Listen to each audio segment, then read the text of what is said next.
So Karen, once again, is harassing, some brothers and sisters. Now the little boy they have is in the park. And the little boy is chasing a duck, right? Duck running away from the little boy. The little boy ain't caught up with the duck whatsoever. Kids do that, right? So here come Karen. Decides to harass a little brother. Let's go ahead and roll that clip. How's he torturing a duck? Okay. He can chase a duck. He rode his bike into them. He chased them. They were trying to get away from him. He wouldn't let them get away. Ducks do that all the time. They run. You have fun with ducks. That's what happens. You're doing way too much about ducks. I know all about ducks, and I know all about geese. Okay. And I know what happens to little boys who behave like that. What happens to him? What happens? I don't want to say. What happened? Tell me what happened. Tell me what happened to my son. What's going to happen to him? Because he behaved like that. Because he played with ducks. Do you want to know? Yeah. Okay.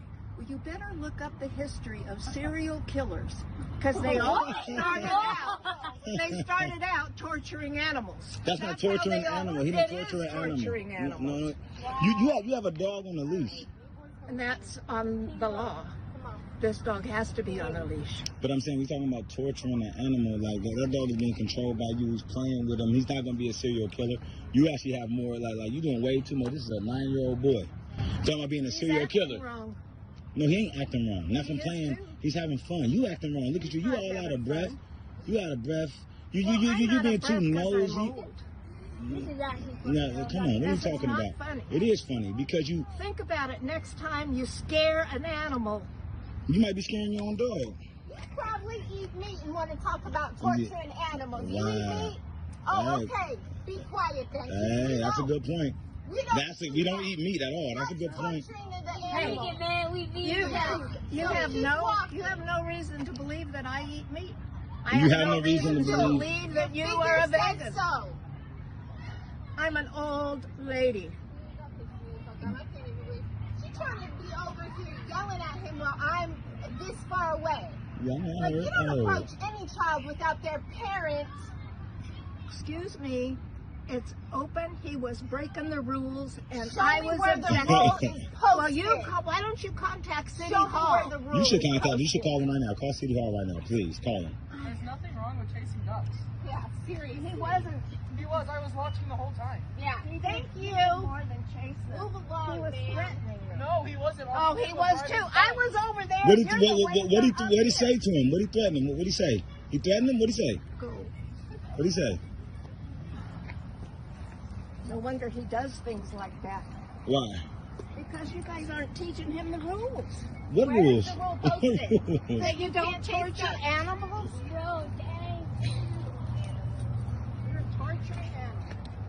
Now, did you hear Karen had that nerve to sit up there and say a little child that's chasing a duck is going to be a serial killer? No, Karen, that's the people in your community that do that crap, torturing animals like that, and turned out to being like Ted Bundy or Jeffrey Dahmer. That's your community, Karen.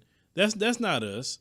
A little boy just being a little boy, doing what little kids do, didn't catch up with the duck, didn't hurt the duck. You saw the people, said that he didn't do anything, to the animal itself. And they had to check you on that. Then you talking about torturing the animal, but yet, as they stated, do you eat meat? Because how you think that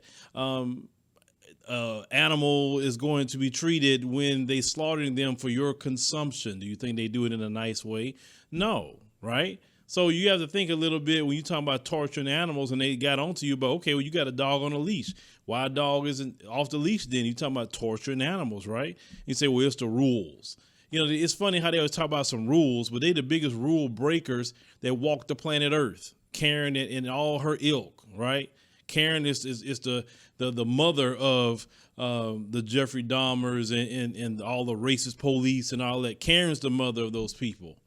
She has some nerves to try to walk up to anybody talking about some parenting when we look at all her parenting that happened on January the 6th at that Capitol they're trying to forget about. So Karen's the last one I will listen to any advice about when it comes to parenting. Matter of fact, I listen to Karen to tell me what not to do because her parenting skills have shown for the past 500 years she do not know how to be any kind of mother because look at her offspring and the hell that they cause, black people and other people throughout the world. So that's the last people I'm going to ever listen to. But leave me a comment. Then we'll think about the situation, with this Karen in this park. And if that was your child, you know, and they walked up to you, Karen, bothering you about stupidity. And you heard toward the end of the little comments, you know, he acting that way because that's the way you teach them not to follow the rules. Like these people always talking about some rules, but they can't follow one rule if you pay them to.